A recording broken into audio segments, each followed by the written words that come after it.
Bugün esas itibariyle bu hafta içinde mecliste görüşülmesi beklenen sosyal medya teklifi üzerine bir şeyler söyleyecektim. Fakat birkaç konu var ondan önce değinmek istediğim. Hazırlık yaparken önümüze geldi bu konu. Şimdi biraz evvel Mardin'in Nusaybin Doğuş Köyü'nden bir mesaj aldık. Ben size sadece mesajı, çok kısa bir mesaj okuyacağım. Merhabalar, Mardin Nusaybin Doğuş Köyü'nden size ulaşmaktayım. Köyde 30 tane hane var ve her hane başına 300 tane hayvan var, küçükbaş. 3 gündür suyumuz yok ve köpekler telef olmak üzere, hayvanlar da yavaş yavaş hepsi telef olmak üzere. Mağduriyetimizi dile getiriyoruz. Suyumuzu bırakın, suyumuza dokunmayın. Dicle DEDAŞ'a sesleniyoruz. Köyümüzün kuyusunun borcu yok. Özel sektördeki 3 tane kuyunun borcu var. Onun için kapatıyorlar. Şimdi bu sadece Mardin Nusaybin değil. Biz haftalardır genel kurulda da basın toplantılarında da DEDAŞ'a seslendik. Fakat DEDAŞ bizim çağrılarımıza kulak vermeyip insanlık dışı uygulamalarını sürdürmeye devam ediyor. Bakın sadece Mardin'in ilçelerinde değil ve köylerinde değil dedim. Urfa'da, Harran'da, Akçakale'de. Şu anda biz şu toplantıyı yaparken Akçakale Bulutlu Köyü'ne DEDAŞ zırhlı araçlarla giriyor elektriği kesmek için. Şu anda oluyor bu iş. Şimdi bakın, bu DEDAŞ'ın yaptıkları gerçekten kabul edilemez. Yazın sıcağında ve ürün zamanında su ve elektriğin kesilmesi gerçekten insanlık dışı bir tutumdur. Hem insanları perişan ediyorsunuz, hem ürünleri perişan ediyorsunuz. Biz sadece seçmenlerimizin derdinde de değiliz. Mardin'i konuşurken sadece seçmenlerimizi konuşmuyoruz. Bizim seçmenimiz olmayanları da konuşuyoruz. Bakın, Urfa, Harran ve Akçakale aslında HDP seçmeni de değildir orada yaşayan insanların çoğu. İktidar Partisi'nin, Adalet ve Kalkınma Partisi'nin seçmenleridir. İktidara sesleniyoruz. Ya siz seçmenlerinize, o bölgede yaşayan insanlara sahip çıkmıyorsunuz. DEDAŞ'ı uyarmıyorsunuz. DEDAŞ'ın bu insanlık dışı tutumunu, vicdansız tutumunu eleştirmiyorsunuz. Bundan vazgeçilmesini sağlamıyorsunuz. DEDAŞ ayrıca başka yanlışlar da yapıyor. Bakım yapmıyor. Altyapı yatırımlarını yapmıyor. Yani yatırım yapmıyor. Bakım onarım yok. Sadece mesele fatura meselesi değil. Dolayısıyla bir kez daha bu vicdansız DEDAŞ yöneticilerine sesleniyoruz. Bu sıcakta insanları elektriksiz bırakarak ve susuz bırakarak terbiye etmeye çalışıyorsanız size diyecek sözümüz yok. Ama illaki bunun hesabı demokratik yollarla ve hukuk yollarıyla sorulacaktır. Bu kadar vicdansız davranılamaz. Siz oradaki insanları sahipsiz zannetmeyin. Bu tutumunuzu gelip İzmir'de, İstanbul'da, Antalya'da, Bursa'da sürdüremezsiniz. Ama Urfa'da, Mardin'de bu insanlık dışı vicdansız tutumunuzu sürdürüyorsunuz. Buna son verin. Bir kez daha söylüyoruz. Buna son verin. Böyle bir zamanda insanları elektriksiz ve susuz bırakarak terbiye etme anlayışınız insanlık dışı bir tutumdur. Bunu bir kez daha belirtelim. Şimdi yine biz hazırlık yaparken basın toplantısı için bir haber daha geldi. O da Diyadin'le ilgili. Diyadin Belediyesi eş başkanımız Betül Yaşar şu anda gözaltında. Yapılan hazırlıklardan anlıyoruz ki belediye ablukaya alınmış vaziyette. Belediye eş başkanı gözaltında. Öyle anlıyoruz ki kayyum atama hazırlığı. Hani sürpriz değil. 11 belediyemiz kalmıştı. Onlara da peyderpey kayyum atacaklarını biliyoruz. Neden Diyadin Belediyesi şimdi hedef alındı? Çünkü Diyadin Belediyesi'nde son haftalarda halkın ve kadınların yararına işler yapılıyor. Bakın, geçen hafta Kadın Emek Pazarı'nın açılışı yapıldı. Daha önce Kadın Dinlenme Evi açılmıştı. Kadın Danışma Merkezi'nin projesi başlatılmıştı. Yani kadın çalışmalarına dönük olarak Diyadin'de yaşayan kadınların ihtiyaçlarına ve haklarına dönük olarak adımlar atılıyordu. Ne oldu? Bugün Diyadin Belediyesi eş başkanımız Betül Yaşar gözaltına alındı. Çünkü iktidar sadece HDP'li belediyelere düşman değil, aynı zamanda kadınlara yönelik çalışma yapan belediyelere de düşman.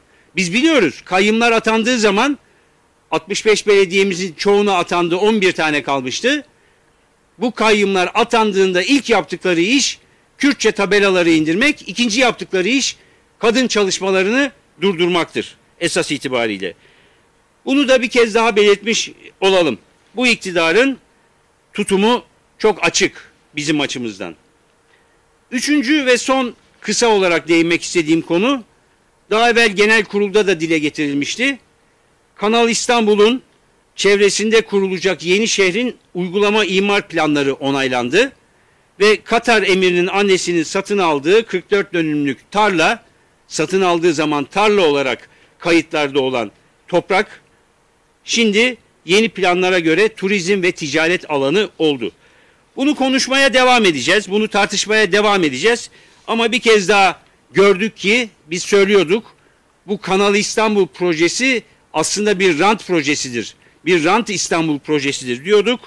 Bir peşkeş çekme projesidir diyorduk. Bir kez daha görünmüş oldu. Katar emirinin annesinin arazilerinin turizm ve ticaret alanı olmasıyla orada iş, alışveriş merkezi, otel, motel, ofis, büro, lokanta, çarşı, çok katlı mağazalar yapılmasının imkanı sağlanmış oldu. Şimdi diğer konuya gelmek istiyorum. Esas değinmek istediğim, mecliste bu hafta görüşülmesini beklediğimiz konu sosyal medya. Şimdi Nisan ayında bir torba kanun teklifi içerisinde yer almıştı. 4 madde sosyal medya ile ilişkili. Fakat o zaman muhalefetin itirazları üzerine bu teklifteki 4 madde çıkarılmıştı. Şimdi yeniden gündeme gelecek, öyle anlaşılıyor. Henüz bizim elimize Adalet ve Kalkınma Partisi ile MHP'nin ortak olarak hazırladığı teklife dair bir not iletilmedi iktidar tarafından. Onların çalışma yaptıklarını biliyoruz ve bu hafta bu çalışmayı meclise getirmek istediklerini biliyoruz. Şimdi buna dair önceden hazırlanmış olan kanun tekliflerine dayanarak hem torbadan çıkarılmış olan 4 madde hem de MHP milletvekilinin hazırladığı kanun teklifine dayanarak bir değerlendirme yapmak istiyoruz. Tabii ki elimize hazırladıkları teklifin notu da geldiği zaman tekrardan değerlendirme yapacağız. Şimdi sosyal medya ile uğraşmaya başlayan bir iktidar gerçekliğiyle karşı karşıyayız.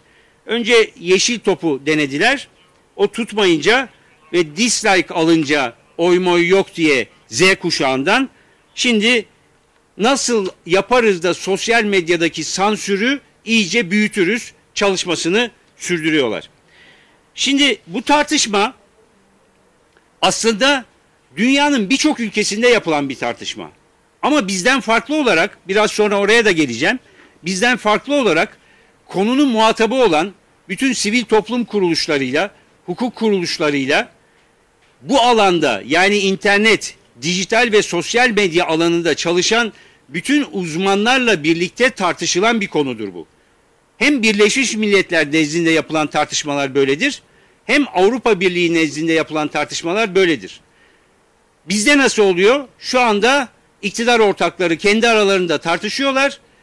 Bir teklifi getirecekler mecliste, partilerin ve toplumun önüne koyacaklar. Yani açık bir tartışma, demokratik bir tartışma kesinlikle yok. Şimdi nedir yapılmak istenen? Buna dair birkaç noktaya değinmek istiyorum. Yapılmak istenen, daha evvel de söyledik. Esas itibariyle sosyal medyada toplumsal ve siyasal muhalefetin, genel olarak tek tek yurttaş muhalefetinin sesini kesmektir. Yapılmak istenen çok açık budur. Ve sosyal medyayı etik olarak kullanım yapılan bir mecra gibi düzenlemek değildir. Bir sosyal medya etiği yaratmak değildir yapılmak istenen. Bir sansürleme girişimidir esas itibariyle. Çünkü bakın son birkaç ayda İçişleri Bakanlığı'nın ve valiliklerin yaptıkları açıklamalar hep şöyle başlıyor. Sosyal medyada yayılan iddialara göre diye. Şimdi sosyal medyada hak ihlallerinin duyurulmasından rahatsızlar. Muhalefetin sesini yükseltmesinden rahatsızlar. Tek tek yurttaşların yaşadıkları hak ihlallerine ifade etmelerinden rahatsızlar. Şimdi televizyonlara kapatma cezası veriyor iktidar. Gazetelere ilan yasağı veriyor basın ilan kurumu tarafından. Şimdi de sosyal medyayı nasıl engellerim, nasıl daha iyi sansürlerim çabası içinde. Fakat şunu da söylemek istiyoruz. Yani sosyal medya Türkiye'de öyle dijital medya ve sosyal medya çok özgürce kullanılan bir alan değil. Bütün verilere baktığımızda bunu zaten görüyoruz. Zaten o alanda düşünce ve ifade özgürlüğü, haberleşme özgürlüğü açısından, iletişim özgürlüğü açısından çok ciddi sıkıntılar var. Bakın İfade Özgürlüğü Derneği tarafından hazırlanan 2019 engelli web raporu var. Bu rapora baktığımız zaman şöyle bir tabloyla karşı karşıyayız. Türkiye'de 2019 yılı sonu itibariyle 408.494 web sitesi ve alan adına erişim engellenmiş. 408.494. Bu kadar yüksek bir rakam var. Ve bu engelli web çalışmasında 2007 yılından 2019 yılına kadar bir çalışma yapılmış ve şu tablo bunu gösteriyor. Engellenen web siteleri, haber siteleri sayılarını.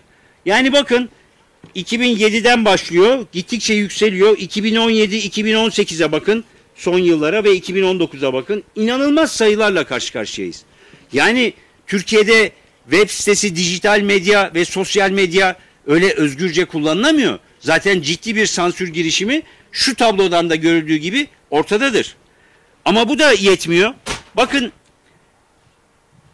Twitter'ın hazırladığı şeffaflık raporuna baktığımızda ve o rapordaki karşılaştırmalara baktığımızda Japonya, Rusya ve Türkiye karşılaştırmasına baktığımızda yine Türkiye'nin durumunun ne kadar vahim olduğunu görüyoruz. Şuradaki ilk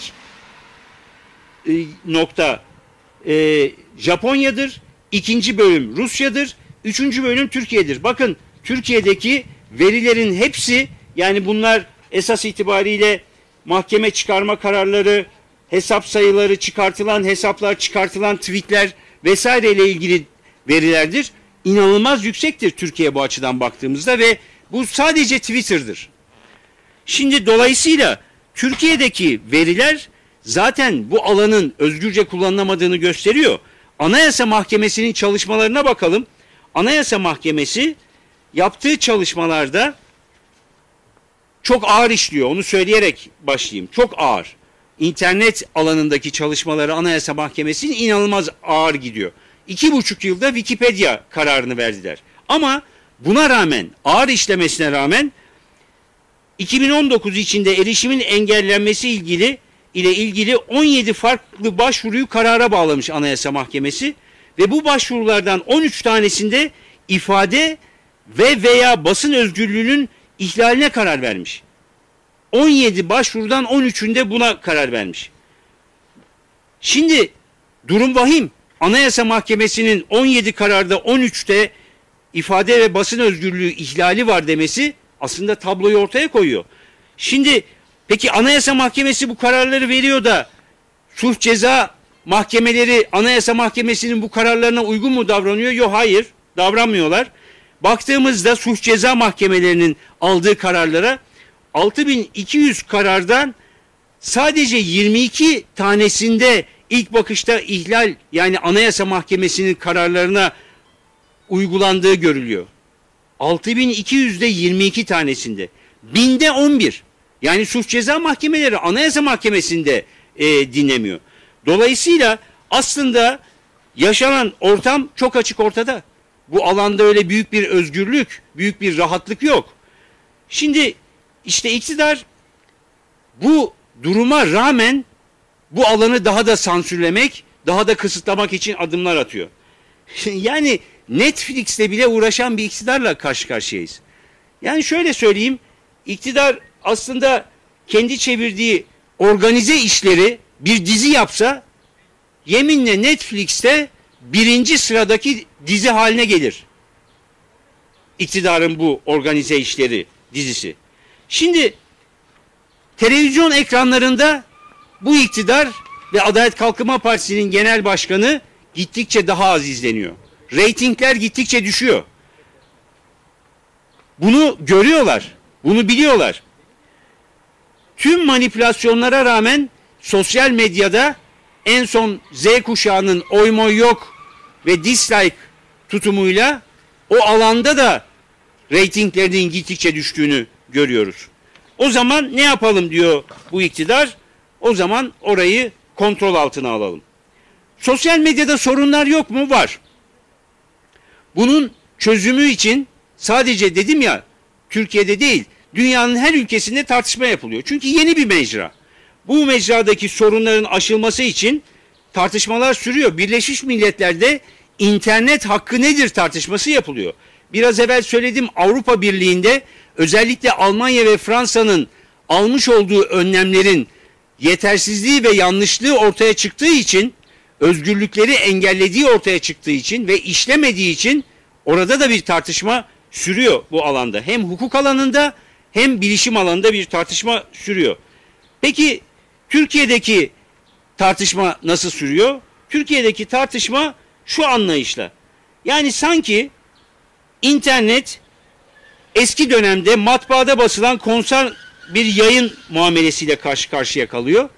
Yani matbaa sahibini ve derginin yayın yönetmenini yakalarsak meseleyi çözeriz anlayışıyla internet mecrasına yaklaşılıyor. İnanılır gibi değil. Bu mecra anlaşılmamış vaziyette.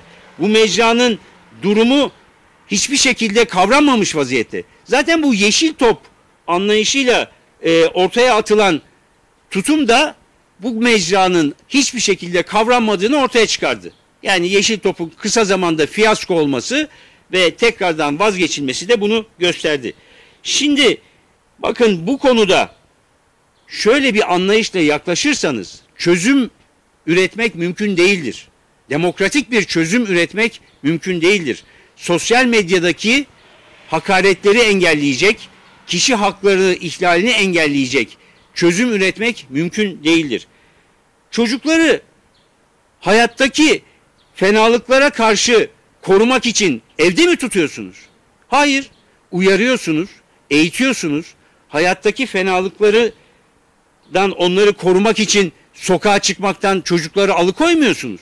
İşte internet meselesi de, bu mecra da böyle bir konudur. Sosyal medyada insanları alıkoyarak, insanları sansürleyerek, özgürlüklerini engelleyerek bu mecradaki sorunları çözmek mümkün değildir. Bunu bir kez daha söyleyelim.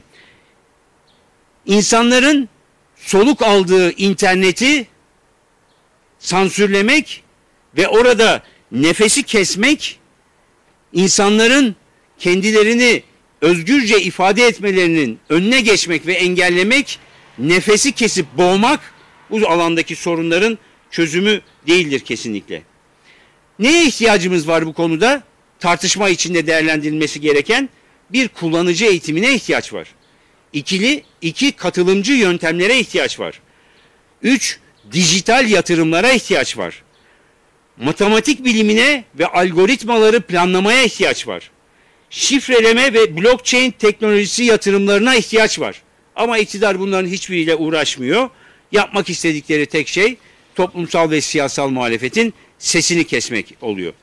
Şimdi dediğim gibi gelecek olan teklifi enine boyuna tartışacağız. Hem genel kurulda bu konudaki eleştirilerimizi dile getireceğiz ve sosyal medya alanında, dijital medya alanında ifade özgürlüğünü, düşünce özgürlüğünü, haber alma ve iletişim özgürlüğünü kısıtlayan her türlü maddenin ve teklifin karşısında en kararlı ve ilkeli duruşumuzu sergileyeceğiz, muhalefetimizi yapacağız. Bir kez daha iktidarı uyarıyoruz. Bu bütün dünyada yeni bir mecradır. Bütün dünya nasıl olur da demokratik yöntemlerle bu mecradaki sorunları aşarız tartışmasını yaparken siz iktidarınızın bekası için, siz AKP iktidarının korunması için orada sosyal medya ve dijital medyada size yönelik eleştirileri ortadan kaldırmak ve engellemek için bir çalışmayı sürdürmeyin daha fazla. Bunu yaptığınız zaman bu alanda yaratacağınız nefes kesme operasyonu, emin olun, zaten her gün tükenmekte olan iktidarınıza çok ağır bir darbe daha vuracaktır. Sadece Z kuşağı değil, Z kuşağı başta olmak üzere, ama bugün sosyal medyayı ve dijital medyayı kullanan bütün toplum, hangi yaştan olursa olsun, bütün toplum sizin bu yasaklarınızın karşısında bunun hesabını size sandıkta da demokratik muhalefette de kesecektir. Ve bu fatura sizler açısından, Adalet ve Kalkınma Partisi iktidarı açısından son derece ağır olacaktır. Bunu da bir kez daha söylemiş olalım. Evet, basın toplantısında değinmek istediğim konular bunlardı. Sormak istediğiniz bir şey varsa cevaplayayım, yoksa basın toplantımızı sonuçlandıralım. Yok herhalde. Peki, çok teşekkür ediyorum. Size iyi çalışmalar diliyorum.